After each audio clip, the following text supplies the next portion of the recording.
Добър вечер. Вие сте с прогнозата за времето по Българската национална телевизия. С превалявания ще започне месец март, но в неделя, 3 март, ще има много слънчеви часове. Въпреки предстоящото слабо захлаждане, температурите ще останат по-високи от типичните за периода. Максималните днес са в широки граници от 8 градуса в Бургас и 12 във Варна, до 20 в Сандански и 21 в Елхово. В София след обед за пореден ден беше 16 градуса.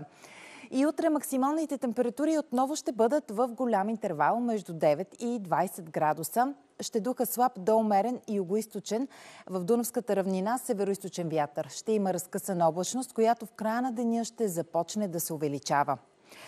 По Черноморието повече облаци и мъгли ще има до обяд, но през втората половина на деня ще бъде по-често слънчево. И вятърът, и вълнението на морето ще бъдат слаби.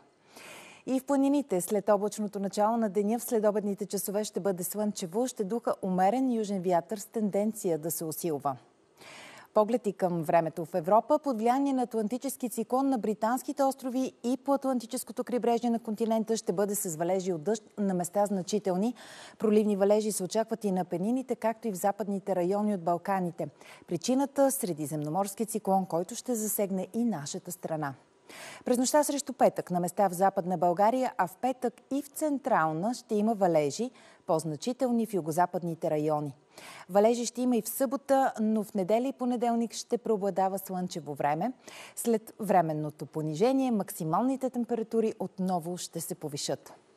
В края на прогнозата ще се отправим към живописното дефиле на река Козница, водопада Скока и екопътека под пръските на водопада в Тетевенския Балкан. Началото на туристическия маршрут започва от центъра на град Тетевен и е с дължина 4 км и продължителност около 2 часа.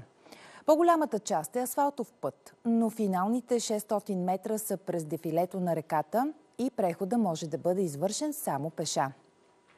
По пътеката има изградени мостчета, открити места за отдих, както и закрита беседка. И нещо любопитно. По екопътеката се срещат и дъждовници.